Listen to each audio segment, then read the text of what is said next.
우리에게 주신 하나님의 말씀 로마서 12장 4절로 8절입니다.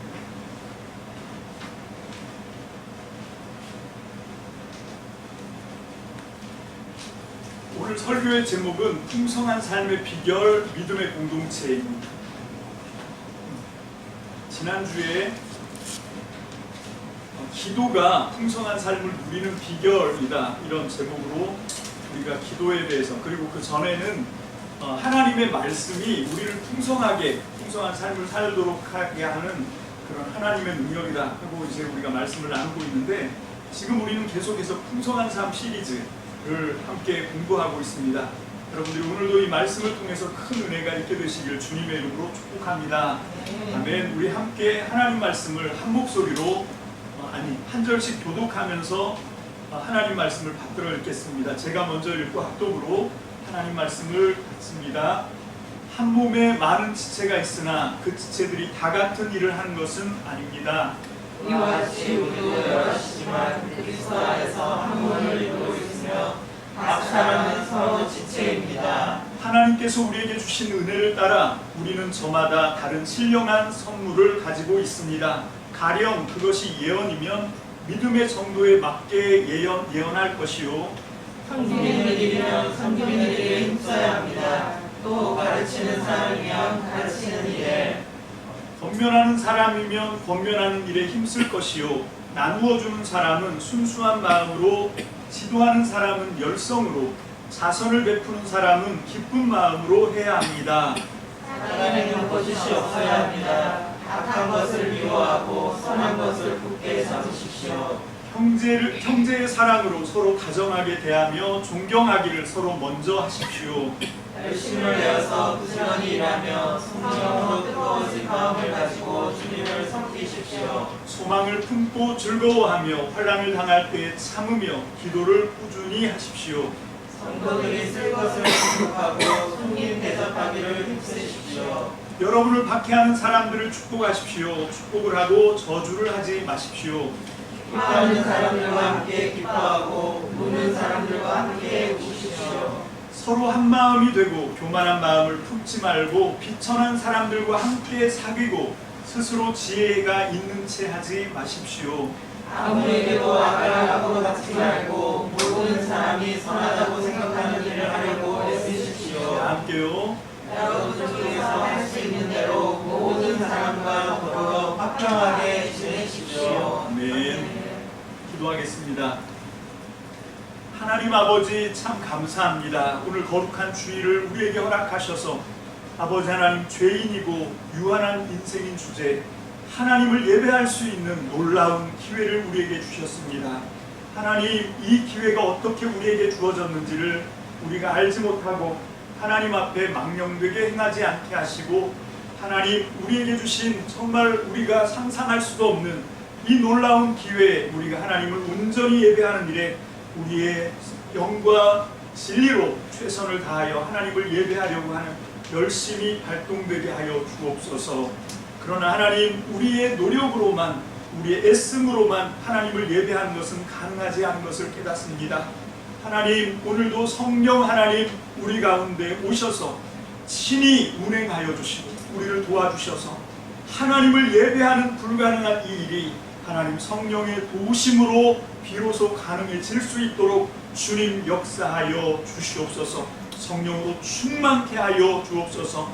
연약한 죄인을 세워주셨사오니 주님 성령의 오른손에 붙들어 주시고 하나님의 은혜의 말씀만 증거할 수 있도록, 진리의 말씀만 증거할 수 있도록 주님 주장하여 주시옵소서.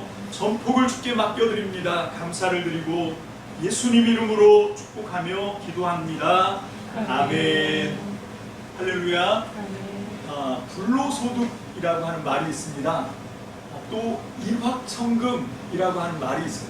그럼 불로소득은 뭐냐면 노력하지 않고 소득을 얻는 그런 걸 얘기하고, 일확천금은 한 번에 천금, 많은 재물을 별로 노력도 하지 않고 그냥 단번에 이렇게 일구는 그런 걸 얘기하죠. 땀 흘려서 일하지 않아도 소득이 생기고 그리고 단번에 그렇게 재물, 재산들을 늘려갈 수 있는 요즘 사람들이 굉장히 이쪽에 관심이 많아요. 근데 사실 세상에서는 특히 그 사람들이 불평등한 사회나 국가 속에서 이런 일확천금이나 불로소득 같은 것들이 많이 일어납니다. 더 공평하고 선진국일수록 이런 일들은 별로 그렇게 많이 생기지 않는데, 보면 개발도상국, 특히 저쪽 동남아시아 같은 인권이든지 평등이든지 이런 것들이 좀 힘든 그런 나라들을 보면 일하는 사람은 죽어라고 일하는데도 먹고 살기가 빠듯한데, 신분이 좋게 태어난 사람, 권력의 중심에 있는 사람들은 노력하지 않고 땀 흘리지 않고 자기가 뭘 애쓴 것도 없는데 거기에서 나오는 모든 결과물들은 다 자기 걸로 착복하는, 자기 걸로 강탈하는 그런 일들이 많이 발생하고 있습니다. 그래서 세상 사람들이 그런 불평등한 세상 속에서 너무너무 힘들어하고 있습니다. 그런데 이렇게 보면 일본이나 미국 같은 나라도 보면 제가 볼 때는 좀 자본주의의 중독, 저는 그렇게 표현을 하는데, 시장 자본주의를 보장한다는 그런 명분하에 정말 재벌들, 있는 사람들은 더 많이 부를 불려나가고 경영해 나가고, 그렇지 못한 사람들은 점점 더 가난해지는 걸 볼 수가 있어요. 그래서 처음에는 남편 혼자 나가서 일하고 벌어도 가정이 먹고 사는데 문제가 없었는데, 이렇게 점점 모든 재물이나 재산들이 있는 사람들한테로 다 흡수가 되다 보면 어떤 일이 벌어지냐면, 맞벌이를 해도 먹고 살기가 빠듯한, 생활을 유지하기가 힘들어진 그런 생활 속으로 자꾸 가고 있는 거죠. 그래서 그런 미국이나 일본 같은 나라보다 제가 제 개인적으로 생각하기는 유럽 같은 선진국들, 그런 기초 보장이나 이런 것들이 아주 잘 되어 있는 그런 나라들은 보면 대체로 공평하게 그렇게 부가 분배가 되는 아주 평등한 그런 사회인 것 같습니다. 그렇다고 한다 하더라도 인간이 만드는 세상은 어디에나 한계가 있습니다. 아무리 제대로 해보려고 해도 그늘이 있습니다. 어디에든 아파하는 사람이 있고 슬퍼하는 사람이 있고 억울한 사람들이 있는 것이 사람들이 만드는 세상입니다. 그것과 대비되게 하나님이 다스리시는 하나님의 나라는 이 세상 사람들이 만든 나라와 같지 않은 줄로 믿습니다. 아멘. 그래서 우리가 꿈꾸는 하나님의 나라에는 정말 모두가 행복하고 모두가 공평한 그런 하나님의 나라인 것을 우리가 다시 한번 믿습니다. 아멘. 제가 이 말씀을 드리는 건 뭔가 하면, 이렇게 세상에서는 경제적으로는 불로소득이나 일확천금 그런 게 있을 수 있어요. 그런데 영적으로는 절대로 그런 일은 없습니다. 그러면 우리가 세상에서 그렇게 일확천금, 불로소득 이런 것들을 자꾸 추구하면서 살다가 보니까 어떤 일이 생기냐면, 영적으로도 이렇게 일확천금, 땀 흘리지 않고 노력하지 않고 영적인 우리의 수준이, 경지가 한 번에 갑자기 훅 올라가는 그런 어떤 비법 같은 게 없나? 이런 데 자꾸 관심을 갖고 있는데, 여러분 이게 세상에서는 불로소득이 가끔가다 있을 수 있지만, 여러분 영적으로는 정말 어린 반푼업치가 없습니다. 영적으로는 내가 땀 흘리고 노력한 만큼 그렇게 되는 거죠. 여러분 세상에서는 자꾸 사람들이 우리나라도 요즘 보면 그런 그 경제 물질적으로 자꾸 사람들이 치닫다 보니까 아무것도 모르는 초등학생들조차도 장래 희망이 뭐냐? 그러면 재벌이라고 그러고 또 이제 뭐라고 그러죠? 건물주 뭐 이런 거를 꿈꾸고 있어요. 어느 초등학교에서 학생 하나한테 물어봤더니 질문을 했어요. 선생님이 너 장래 희망이 뭐냐? 그러니까 그 학생이 하는 말이 예, 재벌 2세입니다. 이렇게 얘기를 하는 거예요. 근데도 여전히 애가 얼굴 표정이 좀 어두워. 선생님이 물어봤어요. 너 아직 뭐 불만 있냐? 왜 그러냐? 이렇게 물어봤더니 하는 말이, 그런데요 우리 아빠가 노력을 안 해요. 여러분 재벌 2세가 되려면 먼저 아빠가 뭐가 돼야 돼요? 재벌이 되셔야 되는데, 아빠가 재벌이 안 되면 죽었다 깨나도 그 학생은 재벌 2세가 될 수 없잖아요. 그래서 그게 불만인 거지. 아빠가 노력을 안 해서 재벌이 안 되니까 내가 재벌 2세가 될 수 없어요. 뭐 이런 식으로 생각을 하는데, 영적으로는 절대로 그렇게 손쉽게 땀 흘리지 않고 노력하지 않고 그렇게 풍성한 삶, 우리가 지금 계속해서 시리즈로 얘기하는데 그런 풍성한 삶은 절대로 저절로 그렇게 뚝 떨어지지 않는다라고 하는 것이죠. 그러다 보니까 또 한편으로 어떤 마음이 있냐면, 그래 풍성한 삶 그건 그냥 성경에서 하는 얘기고 그건 우리랑 아무 상관없는 그림의 떡같이 그렇게 생각하는 경향이 있습니다. 그냥 성경이 하는 말이고 우리는 그냥 이렇게 힘들게 정말 비천하게 노력하면서 그렇게 아주 아등바등하면서 살아가는 게 당연한 것처럼 그렇게 받아들이는 사람들인데 그렇지 않습니다. 여러분, 성경이 약속하고 있는, 우리 주님이 약속하고 있는 풍성한 삶은 실제적인 우리에게 주어지신 풍성한 삶인 줄로 믿습니다. 여러분, 그것들을 누렸던 믿음의 조상들이 있고요. 여러분, 우리가 성장하고 성숙해 가는 만큼 풍성한 삶을 우리가 누리게 되는 줄로 믿습니다. 아멘. 그런데 풍성한 삶을 살기 위해서는 어떻게 해야 되냐면 하나님의 말씀을 따라서 우리가 영적으로 성장해야 합니다. 여러분, 많은 경우에 사람들이 어떤 거가 있냐면 그 바울의 신학, 바울의 서신에 보면 그런 거 없다. 모든 게 다 하나님이 다 알아서 해주시고 모든 게 하나님의 은혜다. 우리는 오직 은혜, 오직 믿음으로 이 모든 것들을 쟁취하는 것이다 라고 생각하는데 그건 바울 신학을 잘못 오해하는 겁니다. 여러분, 지금 얘기하고 있는 그 오직 은혜, 오직 믿음은 뭔가 하면 우리가 죄인에서 의인으로 바뀌는 영적 신분의 변화, 그래서 우리가 죄와 허물로 죽어야 되는데 하나님의 은혜로 예수 그리스도를 구주와 주님으로 믿음으로 영적으로 다시 탄생하는, 거듭나는 그 거듭남이 우리의 노력으로 주어지는 것이 아니라 오로지 하나님의 은혜로 우리가 거듭나게 되었고 영적 신분이 바뀌게 되었다. 이 부분을 설명하는 거죠. 특히 이방인들에게 너희가 유대인이 아니라고 기죽지 마라. 하나님의 은혜는 이방인이나 유대인이나 차별 없이 공평하다. 너희가 오직 그 은혜를 힘입어 믿음으로 말미암아 유대인들만 하나님의 백성인 줄 알았는데 그 하나님의 나라 우리가 들어가는 자격을 얻었다. 그 얘기를 강조하다 보니까 오직 은혜, 오직 믿음인데 바울도 그 다음에 모든 걸 다 오직 은혜, 오직 믿음으로 밀어붙이지는 않는다는 것입니다. 여러분, 영적인 신분, 거듭남의 하나님의 백성이 되는 영적 신분과 거듭남에 대해서는 오직 은혜입니다.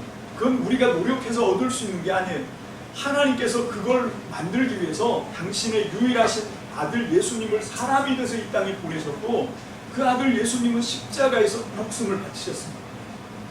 왜냐하면 그렇게 해서 우리를 영적으로 거듭나게 하시기 위해서 우리의 죄를 사하시고 하나님의 자녀로 영원한 하나님의 나라 상속자로 받아들이게 하기 위해서 그렇게 하신 거죠. 근데 여기가 끝이 아닙니다. 우리가 예수 믿고 구원받고 거듭나서 그게 끝이 아니에요. 마치 여러분 이 9달 동안 10달 동안 뱃속에 아이를 잉태하고 있다가 산부인과에 가서 아기를 낳으면 그걸로 끝이 아닙니다. 그때부터 시작인 거죠. 그때부터 아이를 잘 키우고 양육하는 일이 시작돼야 되는데 오늘날 안타깝게 바울 신학에 잘못 오독을 해가지고 어떤 일이 벌어지냐면 그냥 오직 은혜, 오직 믿음만 얘기하는 거예요. 영적 성장 그런 건 있는 줄도 모릅니다. 그러다 보니까 풍성한 삶 그게 우리랑 상관이 없어집니다. 그럼 왜 복음서에서는 그런 식으로 말씀하지 않지? 하고 사람들이 의아해합니다. 예수님 뭐라고 말씀하시냐면 산상수훈에 특히 또 청국장 같은데 여기서 청국장은 된장 사촌 청국장이 아닙니다. 하나님 나라에 대한 복음을 모아놓은 그 비유의 말씀 마태복음 13장 말씀을 하는 거죠. 여러분 그런데 보면 바울 신학하고는 전혀 다른 얘기를 하세요. 듣기만 해서는 안 된다는 겁니다. 여러분 특히 이제 집 짓는 이야기 예수님이 하신 비유 중에 집 짓는데 아주 손쉽게 그 모래 위에다 집을 짓는 누가 모래 위에 집을 짓겠어요. 여러분 이거는 그 유태인의 생활 방식을 모르니까 그렇게 오독을 하고 번역을 잘못하는 건데 여러분 이스라엘 사람들이 살고 있었던 팔레스틴 땅에 가면요 거기가 그 이 11월부터 4월까지가 우기입니다. 우리는 겨울에가 이 건기고 여름이 비가 많이 오는데 그 나라는 뒤집어졌어요. 그래서 이제 4월부터 10월까지가 건기고 비가 거의 안 옵니다. 그리고 이제 그 다음에 11월 들어가야 이제 그 11월 들어가면 오는 비가 늦은 비. 이게 거꾸로 되죠. 이게 달수가 지나가니까 11월 달에 오는 비가 늦은 비. 아닌가요? 그게 이른비인가? 좀 헷갈리는데 어쨌건 이른비든 늦은비든 하여튼 그때 비가 와요. 그리고 그때부터 온 비가 언제까지 오냐면 3월, 4월까지 비가 내립니다. 거기가 우기인데 비가 참 많이 옵니다. 그래서 이게 우기, 건기 이거 두 가지로 딱 나눠지는데요. 건기가 되면 시내가 다 바짝 마릅니다. 그래서 그냥 물 흘러갔던 자국만 있어요. 그리고 거기 땅은 다른 땅은 다 광야니까 푹석푹석하고 먼지가 많이 나는데 이 땅은 되게 단단합니다. 집 짓기가 딱 안성맞춤이에요. 그래서 사람들이 이게 건기라 우기에 비 오면 다시 여기가 뭐가 돼요? 강물이 되는데 그걸 모른 거예요. 그거 다시 시내가 흐르는데 그걸 모르고 보니까 땅이 딱딱해. 다질 수고를 안 해도 되는 거예요. 그래서 거기다가 집을 짓는 겁니다. 그걸 와디, 건천이라고 하는데 그 와디에다가 집을 지었다가 이제 11월 달 돼서 비가 오기 시작하면 엄청 많이 오거든요. 갑자기 물길이 생기면서 시내가 확 생기는 거예요. 어디에? 내가 지어놓은 집에. 그래서 창수가 나고 홍수가 나고 창수가 들이쳐서 물이 확 휩쓸고 지나가면 애써 지은 집이 홀랑 다 무너진다. 그 얘기를 하는 거거든요. 그래서 어떻게 집을 지어야 되냐면 그렇게 낮은 자리, 특히 이 와디, 건천 있는 자리에다가 손쉽게 땅 안 다져도 된다고 쉽게 집 질 생각하지 말라는 거지요. 어떻게 집을 지어야 되냐면 좀 높은 지대, 거기는 다 산악지대인데 산악지대는 안반이거든요.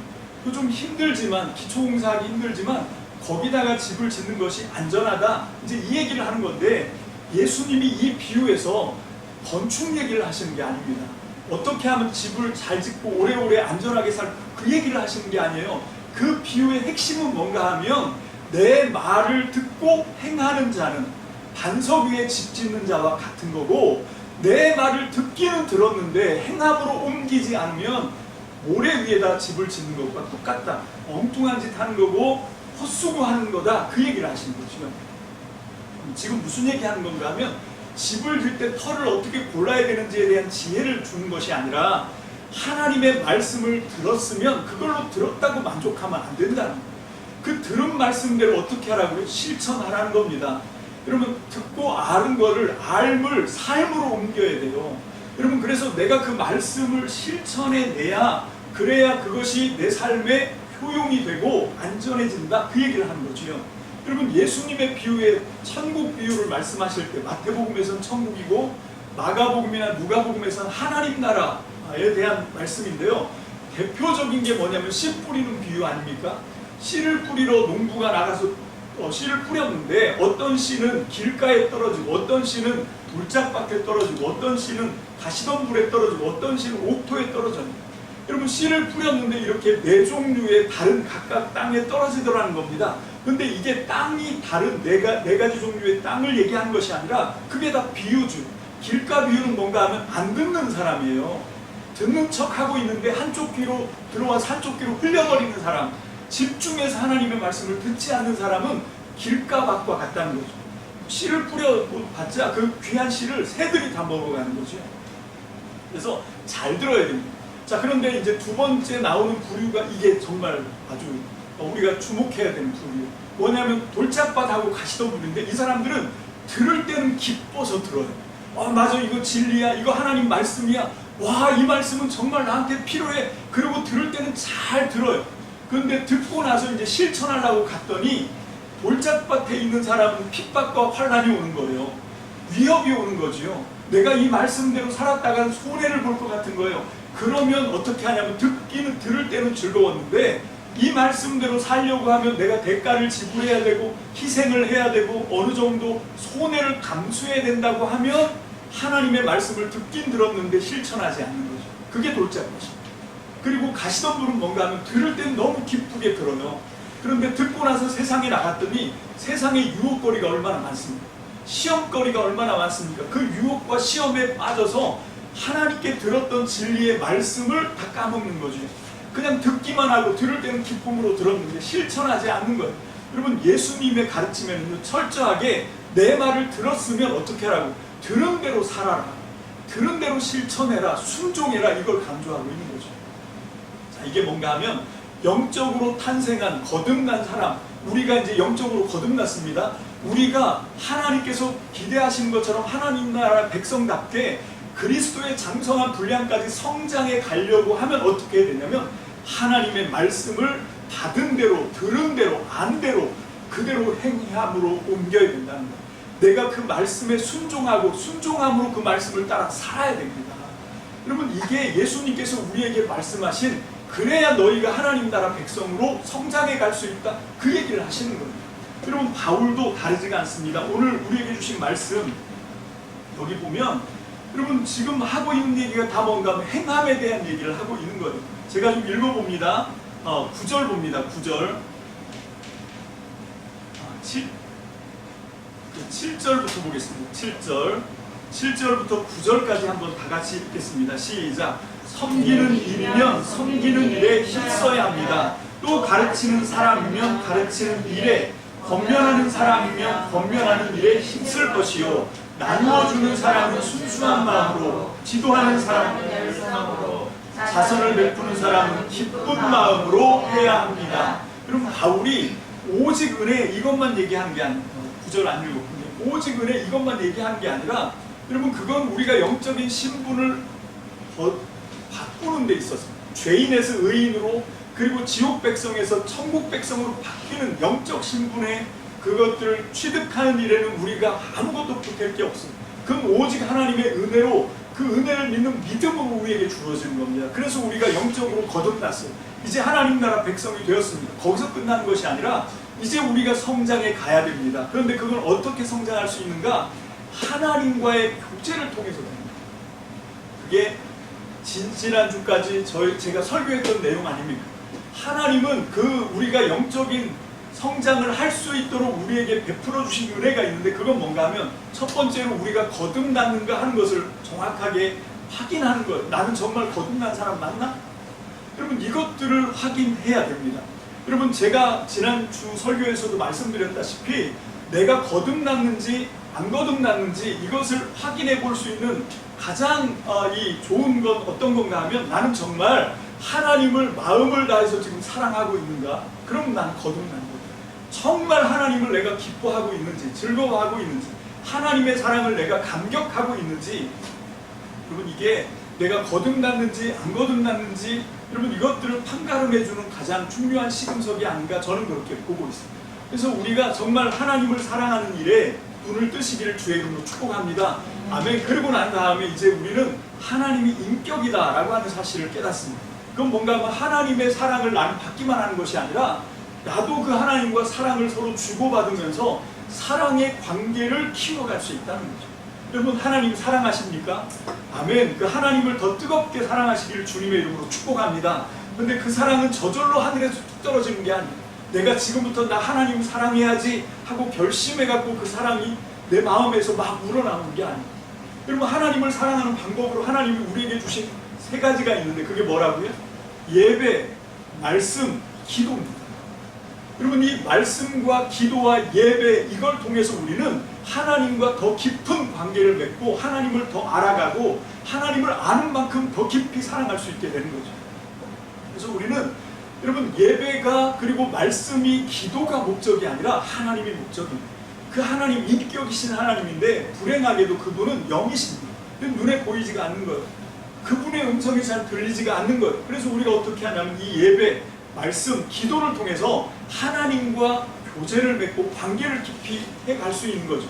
그러면서 우리는 보이지 않는 하나님, 영이신 하나님을 비록 육체이고 유한한 인간이지만 정말 불가능해 보이지만, 그럼에도 불구하고 이 예배와 말씀과 기도에 우리가 철저하게 순종하고 그대로 예배와 말씀과 기도를 누림으로 하나님과의 관계가 깊어지는 줄로 믿습니다.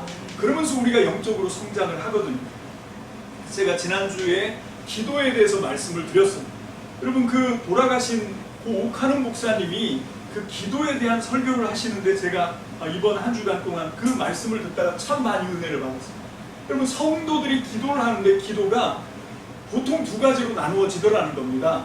그 기도가 어떻게 나누어지냐면, 자동차로 비유를 하면 한 부류의 성도들은 스페어 타이어처럼 기도를 하신다는 거예요. 이게 무슨 얘기인가 하면, 평상시에는 스페어 타이어가 어디에 있는지도 모릅니다. 그렇지? 아무 일이 없을 때는 이게 스페어 타이어가 이 차에 있는지 없는지도 몰라요. 이게 언제 등장합니까? 펑크 났을 때. 빵꾸가 나야 내 인생에서 문제가 뻥 하고 터져요. 내 인생에서 어떤 사고가 뻥 터지면 그때 가서 살려달라고 막 도와달라고 하나님 앞에 애걸복걸 기도합니다. 이게 스페어 타이어 같은 기도라는 거예요. 그런가 하면 드물지만 굉장히 바람직한 성도들의 기도가 있다면, 그건 뭔가 핸들 같은 기도예요. 자동차 시동을 틀고 나서 자동차 시동을 끌 때까지 핸들은 절대 손에서 놓지 않습니다. 그렇죠? 특히 차가 방향을 바꿀 때 핸들의 역할이 중요하죠. 차가 바뀌고 난 다음에 핸들을 조작하는 것이 아니라 핸들을 트는 대로 차가 운명을 달리하는 것처럼 우리 인생이 그래야 된다는 거예요.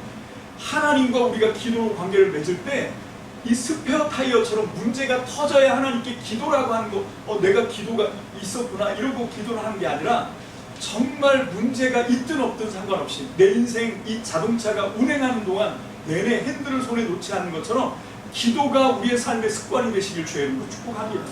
아멘. 결국 어떤 사람의 인생이 축복이냐 아니면 저주냐 그걸 결정하는 건 제가 볼 때는 그건 습관이에요. 그러면 축복받을 만한 습관들이 내 몸에 장착이 되어 있으면, 배어 있으면 그 사람은 어디다 던져놔도 축복된 인생의 결과를 냅니다. 그런데 그게 아니라 내 삶의 모든 습관과 태도가 전혀 그렇지 않은, 여러분 축복과 거리가 먼 그런 습관들만 내 몸에 가득해 있으면 그 습관이 그 사람의 인생입니다. 그러면 결국은 이것들을 변화시켜 나가야 됩니다. 하나님의 말씀에 순종하는 것은 다른 것이 아니라 이것들을 바꾸는 건데, 특히 예배와 말씀과 기도가 저는 여러분들에게 습관이 되시길 주의 이름으로 축복합니다. 이게 영적 성장하는 데 있어서 가장 중요합니다. 내가 아무리 많은 것을 알고 있어도 하나님과 실제적인 관계의 끈이 열려져 있고 연결되어 있지 않는데 영적인 성장 그런 건 없습니다. 그건 신기루예요. 그건 백일봉입니다. 그건 내 거 아닙니다. 다른 사람들이 하는 얘기를 내가 그냥 주워 듣고 옮기는 것 뿐이죠. 정말 이게 내 거가 되려면 내가 하나님 앞에 예배해야 돼요. 엎드려야 됩니다. 기도하고 말씀대로 순종하고 살아가고. 여러분 이것들이 단순간에 되는 것이 아니라 계속 지속적으로 기도와 말씀과 예배, 기도, 말씀, 예배 이것들이 내 몸의 습관이 되어서 이것들이 계속 쌓여지는 동안 내가 성장하는 줄도 모르게 어느 순간 성장하고 변화된 줄 모르게 어느 순간 내가 새롭게 되어 있는 것. 여러분 그때 하나님이 내 삶을 주장하십니다. 할렐루야.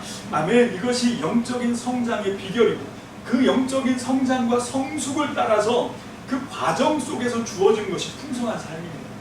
여러분 내가 성숙하지도 않았는데 풍성한 삶을 요구하는 건 마치 갓난 아기가 달리기 하고 싶어하는 것과 똑같습니다. 성장해야 됩니다. 그렇게 성장하려고 하면 우리가 지속적으로 하나님의 말씀, 그 말씀을 기준으로 해서 바른 기도, 그 기도가 지난 시간에 저희는 주기도문, 주님이 가르쳐 주신 대로 기도해야 된다라고 제가 말씀을 드렸습니다. 그렇게 기도, 그런 말씀과 기도가 살아있는 말씀과 하나님 앞에 온전한 기도가 살아있는 것, 그것이 바로 하나님을 정확하게 예배하는 것입니다. 여러분 이 말씀과 기도와 예배가 저와 여러분들 삶 속에서 날마다 살아나게 되시길 주의 이름으로 축복합니다. 아멘. 그런데 그게 정확하게 말씀과 예배와 기도가 정확하게 우리의 삶을 성장시키고 영적으로 성장시키고 변화시켜서 풍성한 삶을 우리에게 허락하려고 하면 절대로 놓치지 말아야 되는 진리가 하나가 있는데, 그건 뭔가 하면 그것들이 그리스도의 몸 안에서, 교회 공동체 안에서 이 말씀과 기도와 예배가 작용해야 된다는 것입니다. 오늘 사도 바울은 로마서 12장에 이게 많은 경우에 은사장으로 그렇게 이해되고 해석이 되고 있습니다. 로마서 12장은 고린도전서 12장과 함께 바울이 은사를 가리키는 그런 말씀이었다. 뭐 그렇게 이해할 수도 있죠. 여기 보면 6절부터 보면 예언에 대한 얘기도 나오고 섬김, 권면, 그 다음에 이 나누어 주는 것, 그게 이제 구제의 은사, 뭐 이런 식으로 해서 사랑의 은사, 또 이런 여러 가지 지도하는 은사, 권위 은사라고 하죠. 그렇게 해석을 하면서 이걸 다 은사 쪽으로 이걸 활용하고 있는데, 사실 이건 뭔가 하면 그리스도의 몸, 우리는 몸된 공동체다 라고 하는 것을 말씀하고 있는 그런 말씀입니다. 그래서 한 몸에 많은 지체가 있다라고 4절에 말씀하고 있거든요. 여러분 우리는 그리스도 안에서 예수 그리스도를 머리로 하고 하나님의 가족이고 그리스도의 몸된 공동체인 것을 믿으시길 바랍니다. 여러분 손이 정상적으로 작동을 해요. 다리가 정상적으로 작동을 해요. 우리 속에 있는 장기들, 특히 위나 장이나 이런 것들이 정상적으로 작동을 하기는 하는데 이것들이 각각 떨어져 있어요. 몸에서. 손 하나가 뚝 떨어져 있는데 손이 막 움직여요. 손가락질도 하고 손가락 욕도 하고 다리도 떨어졌는데 발가락을 꼼지락거려요. 위와 장이 몸 밖으로 나와서 막 활동을 해. 그러면요 이거는 공포입니다. 이건 완전히 끔찍한 거예요. 상상하기도 싫을 정도지요. 여러분 이것들은 움직이긴 움직여야 되는데 어떻게 움직여야 되냐면 자기 몸에 있어야 될 위치에 딱 붙어서 움직이는 거죠. 그럴 때 몸을 성장시키는 겁니다. 예배, 말씀, 기도가 그렇습니다. 여러분 실제로 교회 역사 속에서 그 하나님의 공동체, 가족, 그 몸을 벗어나서 기도하고 말씀, 예배 이런 거에 치중하다가 다들 이단으로 빠지는 거예요. 이단이 달리 이단이 아닙니다. 그 몸 안에서 몸을 위해서 주신 하나님의 그 하나님과의 교제권이 이 예배와 기도와 말씀인데 이걸 몸 밖에 나가서 팔이 떨어져 혼자 움직이고 그럼 위, 장이 혼자 나가서 움직이고 이러다가 그게 이단이 되는 거예요. 그럼 그렇게 만들어진 그 끔찍한 이단, 그 정말 공포스러운 그런 결과물이 나온 것처럼 우리의 신앙도 마찬가지예요. 그래서 우리는 이 말씀과 기도와 예배 이것은 철저하게 이 교회 공동체 안에서 여러분 예배를 배우고 말씀을 어떻게 활용하는지 말씀 활용하는 법도 교회 몸 안에서 배우고 그리고 기도하는 법도 몸 안에서 배우고 또 그것을 내가 배운 대로 어떻게 합니까? 내가 배워서 깨달은 것을 나누고 그렇게 가르쳐지고 여러분 이런 것들이 이 몸 안에서 작용이 돼야 돼요.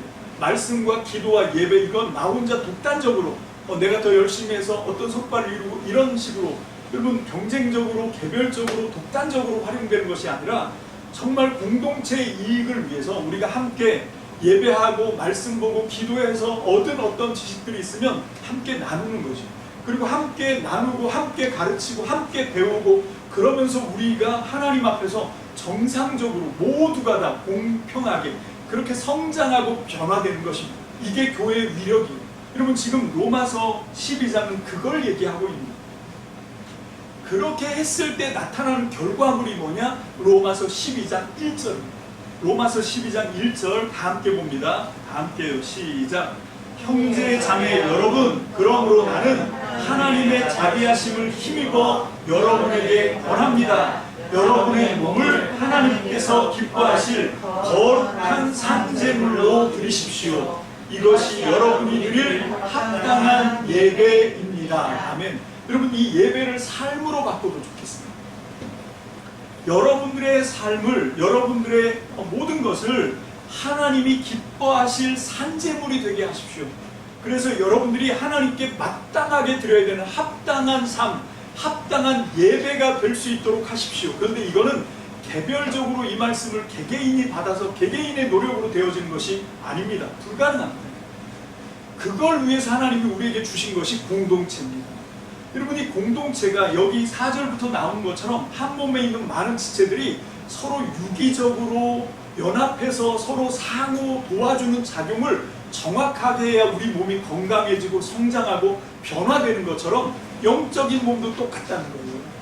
여러분 우리가 하나님 앞에 합당한 예배를 드리고 싶어 합니다. 산제물이 되고 싶어 합니다. 그런데 그거는 개개인의 열심과 노력으로 되는 것이 아니라 이 공동체 안에서 몸 안에서 그리스도의 연합 안에서 그리스도를 머리로 하고 그 몸된 조직 공동체 안에서 서로가 서로 끌어주고 밀어주고 당겨주고 하면서 이 결과물을 만들어내는 것이다라고 하는 거죠. 우리는 풍성한 삶을 이루는 데 있어서 말씀과 기도와 예배인데 이건 몸 밖에서가 아니라 개별적으로 독단적으로 할 수 있는 일이 아니라 몸 안에서 정말로 그리스도의 공동체 안에서 우리가 이것들을 예배와 말씀과 기도를 잘 활용하고 잘 가르치고 잘 배우고 잘 나누어서 하나님이 원하시는 그런 거룩한 산제사, 거룩한 하나님이 받으시는 합당한 인생이 되시길 주님의 이름으로 축복합니다. 아멘. 자, 지금 여러분은 함께 세상에서 이 세상입니다. 이 세상에서 하나님 나라의 공동체를 같이 꿈꾸면서 그 안에서 제대로 된 기도와 말씀과 예배를 바르게 이해하고 적용하는 법을 배우고 나누고 가르치는 공동체에 지금 속해 있습니다. 여러분 아까 그 옥하는 목사님 설교 예화를 통해서 제가 여러분들에게 말씀드린 걸 한번 생각해 보면 여러분들은 어떤 기도하는 사람입니까? 스페어 타이어처럼 기도하십니까? 아니면 핸들 같은 기도를 하고 계십니까? 여러분 오늘 이 시간 우리 자신한테 좀 물어보시길 바랍니다. 우리의 예배가 어떤지, 우리의 기도가 어떤지, 우리가 하나님의 말씀을 어떻게 활용하고 있는지 나는 그리스도의 공동체 몸 안에서 제대로 우리의 영과 혼과 육을 성장시키고 뿐만 아니라 우리 공동체를 골고루 성장시키는 교회를 골고루 부흥시키고 성장시키는 그런 방식으로 하나님이 우리에게 주신 이 예배와 말씀과 기도를 활용하고 있는지, 아니면 몸 밖에서 혼자 꼼지락거리고 있는 건 아닌지, 그럼 우리가 철저하게 한번 점검해 보시기를 주님의 이름으로 축복합니다. 아멘. 우리는 몸 안에서 성장해야 됩니다. 그래야 몸 안에서 정확하고 건강하게 성장하고 몸을 이롭게 하고 하나님의 나라를 이 땅 가운데 비로소 실현해 낼 수 있을 줄로 믿습니다. 아멘. 묻습니다. 여러분들은 그 공동체를 갖고 계십니다. 그 공동체 안에 지금 속해 있습니다. 거기서 지금 예배와 말씀과 기도를 잘 배우고 있습니까? 여러분, 이것이 우리가 영적으로 성장하고 성숙하는 일에 굉장히 중요한 것이죠. 그리고 그렇게 영적으로 성장하고 성숙해야만 예수님께서 우리에게 요한복음 10장 10절에서 약속하신 것처럼 풍성한 삶이 실제로 현실에서 이루어지는, 내가 누릴 수 있는 풍성한 삶이 주어지는 줄로 믿습니다.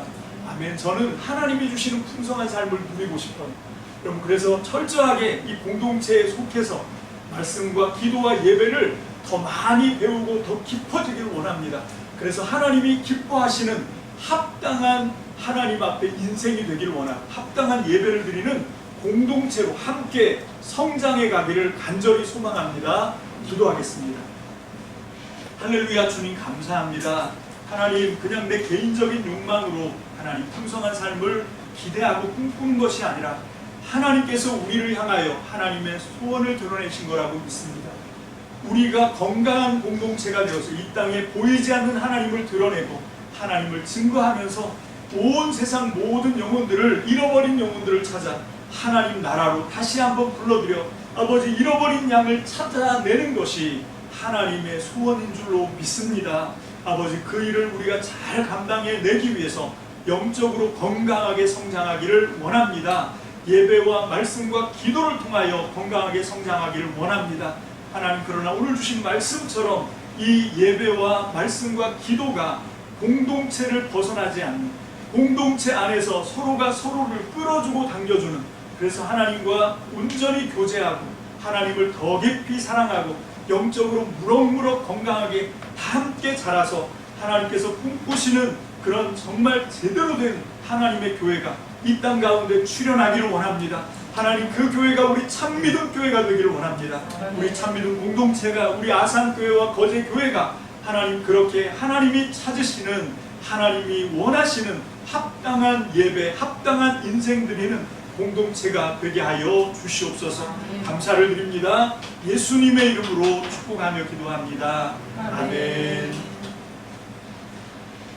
이제 다음 주에는 우리 풍성한 삶의 시리즈 이제 마지막인데요.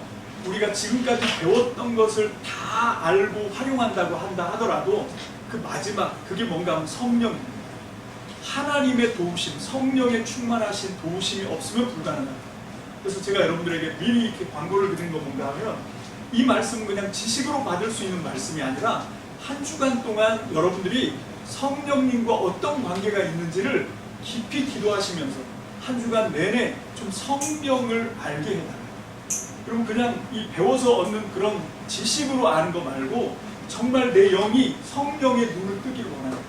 내가 할 수 있으면 그 성령의 임재와 성령의 그 나와 함께 동행하시고 나를 터치하시고 내 안에서 작용하시는 그 성령님에 의해서 내가 성령님을 알기를 원합니다. 이게 좀 어려운 말 같지만 내가 아는 성령이 아니라 성령이 나를 눈뜨게 하시고 귀 열게 하셔서 알게 하는 그 성령을 내가 체험하기를 원합니다. 정말 제대로 된 참지식으로 성령을 배우고 싶습니다. 그런 간절한 소망을 갖고 다음 주 예배에 참석하시기를 권면합니다. 그래야 여러분들이 다음 주 예배 때 제가 볼 때 펑 터질 수 있을 겁니다. 그래서 정말 다음 주 예배 때는 하나님, 내 영이 팝콘처럼 이렇게 펑 튀기를 바랍니다. 그래서 그 이전보다 그 이후가 완전히 좀 달라지고 싶습니다. 할렐루야. 그런 간절한 소망을 갖고 9월 첫 주 예배를 우리가 준비하신 저와 여러분들 되시라고 광고 말씀드렸습니다.